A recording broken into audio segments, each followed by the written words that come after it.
கற்பனை செஞ்சு பாருங்க. வானளாவிய ஒரு மாபெரும் வைரமலை. அதுக்கு பக்கத்துல அப்படியே கண்ண பறிக்கிற மாணிக்கச் சிகரங்கள். அப்புறம் எல்லையில்லாத மரகத மலைத்தொடர்கள். ஹம் இது ஏதோ ஒரு ஹாலிவுட் சயின்ஸ் ஃபிக்ஷன் படத்தோட காட்சி கிடையாதுங்க. கேப்பாளராகிய நீங்க நமக்கு அனுப்பி வச்ச ஒரு ஆழமான தமிழ் இலக்கிய பாடலோட காட்சி. ஆமா, திருவருட்பிரகாச வள்ளலார் எழுதின அருள் விளக்க மாலை. அதேதான். அருள் விளக்க மாலையில வர்ற 18வது பாடல் இது. ஆனா இந்த பிரம்மாண்டமான பிரபஞ்ச நகைக்கடைக்குள்ள நுழைய, அந்த மாபெரும் ஒளிய தரிசிக்க உங்ககிட்ட இருக்க வேண்டிய நுழைவுச் சீட்டு என்ன தெரியுமா? ஒரு எறும்புக்கு கூட தீங்கு நினைக்காத மனம். வாவ், அது ஒரு மிகப்பெரிய கான்ட்ராஸ்ட். கண்டிப்பா. இது எப்படி சாத்தியம்? ஒளியின் பிரம்மாண்டத்துக்கும் மனிதனோட இரக்கத்துக்கும் என்ன சம்பந்தம்? வாங்க, இன்னைக்கு நம்மளோட இந்த ஆழ்ந்த அலசல்ல இந்த மூலப்பொருளுக்குள்ள இறங்கி தேடலாம். இந்த முரண்பாடு தான் இந்த பாடலோட மிக முக்கியமான திறவுகோல்னு நான் சொல்வேன். அதாவது, ஒரு புறம் அளவிட முடியாத பிரபஞ்சத்தோட பிரம்மாண்டம், மறுபுறம் மிக நுட்பமான மனித மனம். இது ரெண்டும் எப்படி ஒன்றோடொன்று இணையுது அப்படிங்கறத புரிஞ்சுக்க முதல்ல அந்த வைரமலையோட உருவகத்தை நம்ம உடைச்சு பார்க்கணும். சரி, அதை கொஞ்சம் விரிவா பிரிச்சு பார்க்கலாம். வள்ளலார் ஆரம்பத்திலே பாத்தீங்கன்னா, மலைவரியா பெருஞ்சோதி வச்சிரமா மலையே மாணிக்கமணி பொறுப்பே மரகத பேர் வரையே அப்படின்னு தொடங்குறாரு. ஒரு நிமிஷம், எனக்கு இங்கே ஒரு பெரிய சந்தேகம் வருது. சொல்லுங்க. ஆன்மீகம், தத்துவம் அப்படின்னாலே அது உலகாயத ஆசைகளை துறக்கிறது, ஒரு பற்றற்ற நிலையில இருக்கிறது அப்படின்னு தானே நம்ம காலங்காலமா படிச்சுட்டு வர்றோம். ஆமா, பொதுவான புரிதல் அதுதான். அப்படி இருக்கும்போது இறைவனையோ இல்லது அந்த மாபெரும் பிரபஞ்ச சக்தியையோ விவரிக்க ஏன் அவர் வைரம், மாணிக்கம், மரகதம், முத்துன்னு ரொம்ப பச்சையான உலகத்து செல்வங்களோட பெயர்களை பயன்படுத்தணும்? அது ரொம்ப ஒரு லாஜிக்கலான கேள்வி. இது முற்றிலும் ஒரு முரண்பாடா, சொல்லப்போனா சற்றே பாசாங்கா தெரியலையா? ஆன்மீகத்தை பேசுற ஒருத்தர் எதுக்காக மாபெரும் நகைக்கடையை நம்ம கண்முன் நிறுத்தணும்? ஆக்சுவலா மேலோட்டமா பார்த்தா இது பொருளாசையோட வெளிப்பாடு போலதான் தோணும். ஆனா இதோட உளவியல, இதோட பின்னணியில இருக்கிற அறிவியலை நாம கொஞ்சம் ஆழமா பார்க்கணும். என்ன உளவியல் இருக்கு இதுல?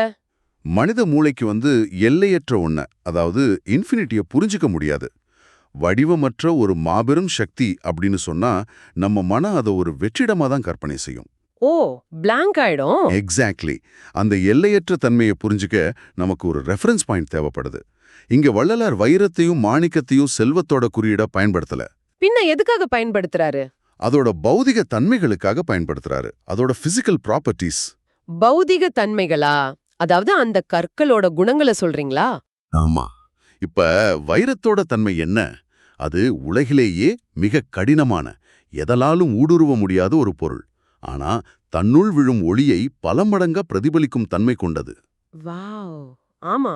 வச்சிரமாமலை அப்படின்னு அவர் சொல்லும்போது, அந்த பிரபஞ்ச சக்தி எதற்கும் கலங்காதது, சிதையாதது, ஆனா முழுமையான ஒளியை உமிழக்கூடியது அப்படிங்கறத உணர்த்துறாரு. ஓஹோ, அப்போ மாணிக்கம்? மாணிக்கம் அப்படிங்கிறது மிக தீவிரமான அடர்த்தியான சக்தியோட குறியீடு.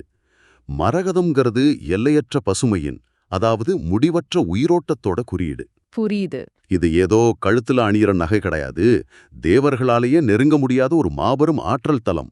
அத மனித மூளை கிரகிக்கணும் அப்படிங்கிறதுக்காக தான் ஒளியை ஈர்த்து பிரதிபலிக்கும் இந்த பொருட்களை அவர் மாபெரும் மலைகளா உருவகப்படுத்துறாரு.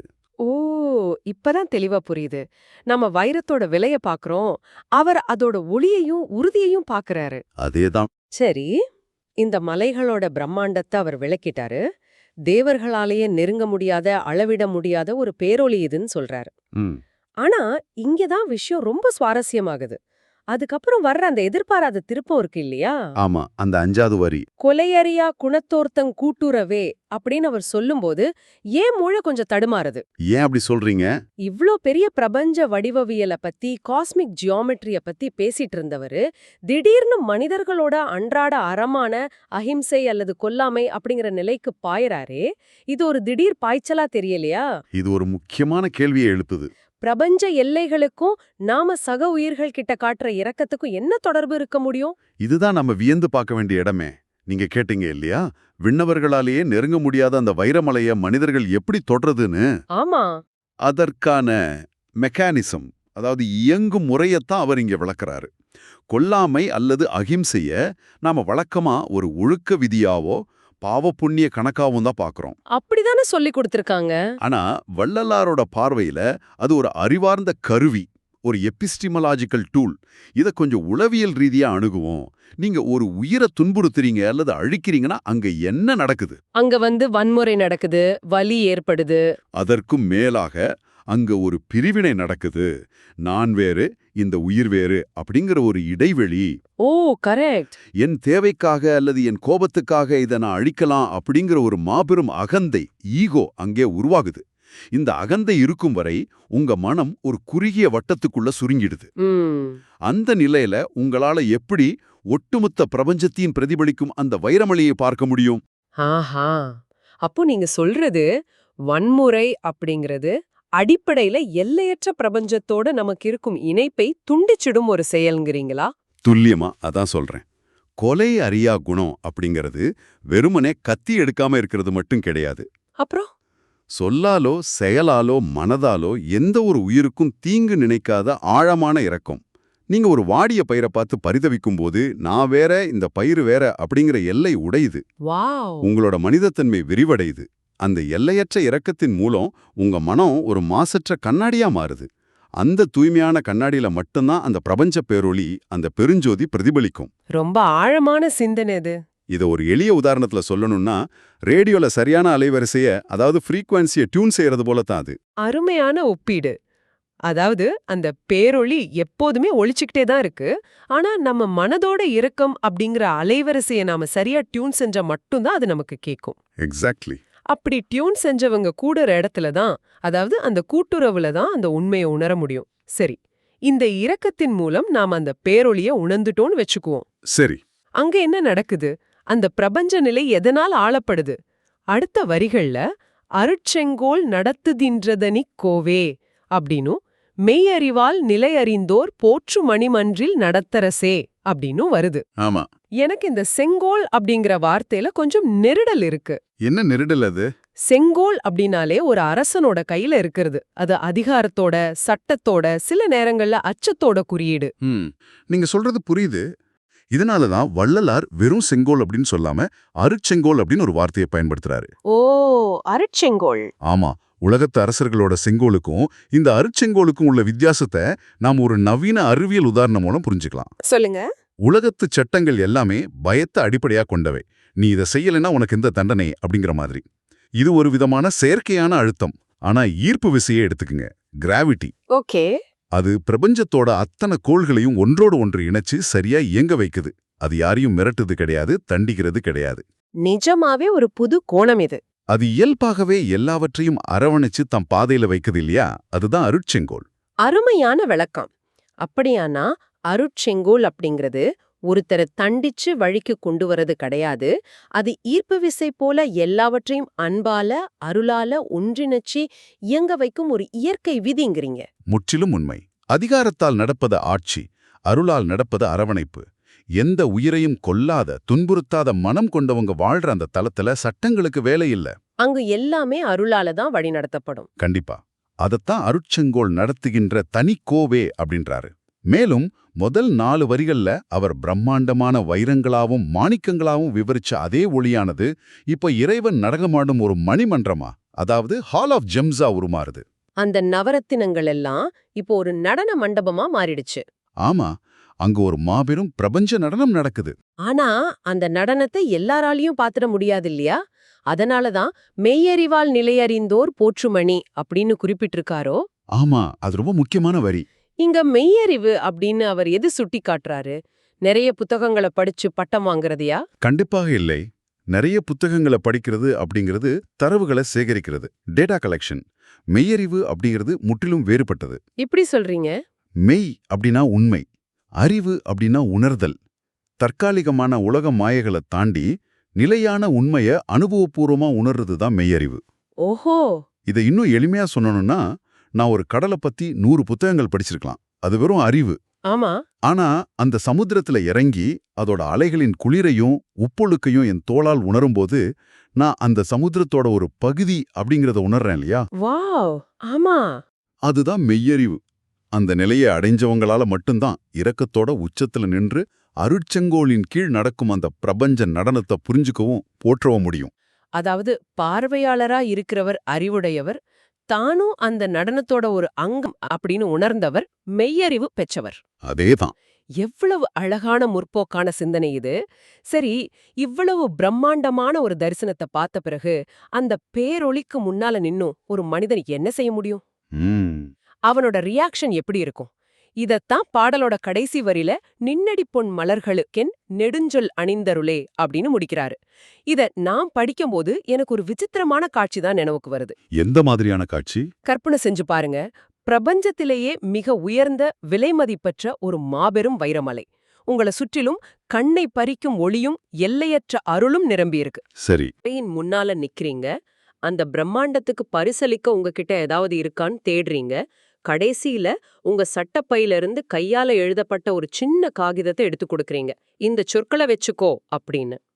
இது எப்படி இருக்குன்னா, ஒரு மாபெரும் வைரமலைக்கு முன்னால சாதாரண காகிதத்தை பரிசா கொடுக்கற மாதிரி. இது ஒரு வகையில நகைமுறைனா விசித்திரமா தெரியலையா? அந்த பேரொழிக்கு இந்த சொற்களால என்ன ஆக போகுது?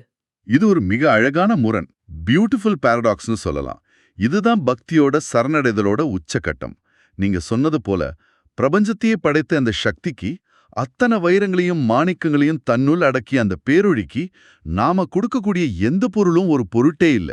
ஆமா, அவங்களுக்கு எல்லாமே இருக்கு. உலகத்து செல்வங்கள் எதுவும் அதுக்கு தேவையில்லை. ஆனா அந்த மாபெரும் சக்திக்கு இல்லாத ஒண்ணு இருக்கு. அது என்ன? அதுகிட்ட இல்லாதது என்ன இருக்க முடியும்? உங்களுடைய சுய கட்டுப்பாடும் உங்களோட உணர்வுபூர்வமான தேர்வும், கான்ஷியஸ் சாய்ஸ். ஓஹோ. எந்த உயிரையும் துன்புறுத்தக்கூடாது அப்படின்னு ஒரு மனிதன் சுயமா தேர்ந்தெடுத்து அந்த இரக்கத்தின் வழியே மெய்யறிவை அடைஞ்சு அந்த தூய்மையான அகத்திலிருந்து உருவான சொற்கள் இருக்கு இல்லையா, அந்த நெடுஞ்சொல் அல்லது கவிதை, ஆமா, அது இந்த அகிலத்துல உள்ள எந்த வைரத்தை விடவும் ரொம்ப ரொம்ப அரிதானது. நிஜமாவா? கண்டிப்பா. ஏன்னா வைரம் இயற்கையா உருவாகிறது. ஆனா இரக்கத்தால் வடிக்கப்பட்ட சொற்கள் ஒரு மனிதனோட ஆழமான பரிணாம வளர்ச்சியோட அடையாளம். அதனாலதான் இந்த அற்பமான சொற்களை ஒரு அணிகலனா, ஒரு நகையா உன்னுடைய பொற்பாதங்களுக்கு ஏத்துக்கோ அப்படின்னு வள்ளலார் மிக ஆழமான பணிவோட கேட்கிறாரு. வாவ், இது எனக்கு புல்லரிக்க வைக்குது. இத்தனை நேரம் அவர் மாணிக்கம் மரகதம்னு வியந்து பாடியதெல்லாம் கடைசியில எழுதின அந்த சாதாரண சொற்களை அந்த பிரபஞ்ச சக்திக்கு ஒரு மாபெரும் அணிகலனா மாத்துறதுக்கு தானா? அதேதான். மனித மனதோட தூய்மைக்கு முன்னால பௌதீக வைரங்கள் எல்லாம் வெறும் கற்கள் தான் அப்படிங்கறத இதை விட அழகா சொல்ல முடியாது. சரியா சொன்னீங்க. இந்த எளிய சொற்கள் தான் மனிதன் பிரபஞ்சத்துக்கு திருப்பி அளிக்கும் மிக உயர்ந்த காணிக்கை. அதிகாரத்தால் நடக்கும் ஆட்சிக்கு வரியா பணத்தை கொடுக்கலாம். ஆனா அருளால் நடக்கும் ஆட்சிக்கு நாம செலுத்தக்கூடிய ஒரே காணிக்கை தூய்மையான மனசுல எழும் அன்பான சொற்கள் மட்டுமே. மிக அற்புதமா இந்த ஒட்டுமொத்த பாடலையே நாம அலசிட்டோம். கேட்பாளராகிய உங்களுக்கு இந்த தருணத்துல எல்லாமே மிக தெளிவா புரிஞ்சிருக்கும்னு நம்புறேன். கண்டிப்பா புரிஞ்சிருக்கும். விண்ணவர்களாலும் நெருங்க முடியாத வைரமும் மாணிக்கமுமான விலைமதிப்பற்ற பேரொளி ஒன்னு இருக்கு. அந்த பேரொளிய நாம தேடி எங்கேயும் செல்ல வேண்டியதில்லை. கொல்லாமை அல்லது எந்த உயிருக்கும் தீங்கு நினைக்காத அஹிம்சை அப்படிங்கிற ஒரே ஒரு அலைவரிசையின் மூலம் நாம அந்த ஒளியோடு இணைய முடியும். ஆமா, அங்கு அதிகாரத்துக்கு இடமில்லை. அங்கு நடப்பது அருளின் ஆட்சி. அந்த அருளின் நடனத்தை உணர்ந்த ஒரு மனிதன் தன் தூய்மையான மனசால் கொடுக்கும் எளிய வார்த்தைகளே அந்த பிரபஞ்ச சக்திக்கு அணிவிக்கப்படும் மாபெரும் வைராணிகளனா மாறுது. இதை விட சுருக்கமா சொல்ல முடியாது. இது வெறும் இலக்கியம் கிடையாதுங்க. இது மனித குலத்துக்கான ஒரு செயல்முறை வழிகாட்டி, பிராக்டிக்கல் கைடு. நிச்சயமா. இந்த சிறப்பு ஆழ்ந்த அலசலை முடிப்பதற்கு முன் உங்களோடு பயணிக்கும் ஒரு சிந்தனையை நான் இங்கு விட்டு செல்ல விரும்புறேன். சொல்லுங்க. இத மட்டும் சற்று ஆழமா சிந்திச்சு பாருங்க. எந்த உயிரையும் துன்புறுத்தாத இரக்கம் மட்டுமே நிறைந்த ஒரு மனநிலையை நாம என்றாவது ஒரு நாள் அடைஞ்சிட்டா, நாம நம்மை சுற்றி உள்ள மனிதர்கள் கிட்ட பேசும் ஒவ்வொரு சாதாரண வார்த்தையும் அந்த பேரொளியான பிரபஞ்ச சக்திக்கு அணிவிக்கப்படும் மிக உயர்ந்த வைரணிகளை மாறுமா? ஆழமான கேள்வி. யோசிச்சு பாருங்க.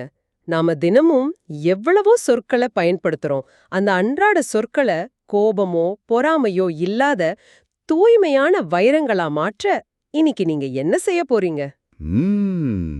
அந்த மாபெரும் வைரமலையோட பேரொளிய உங்க மனதோட இரக்கத்தாலும் தூய்மையான சொற்களாலும் என்றேனும் ஒரு நாள் நீங்களும் தரிசிக்கலாம். சந்திப்போம்.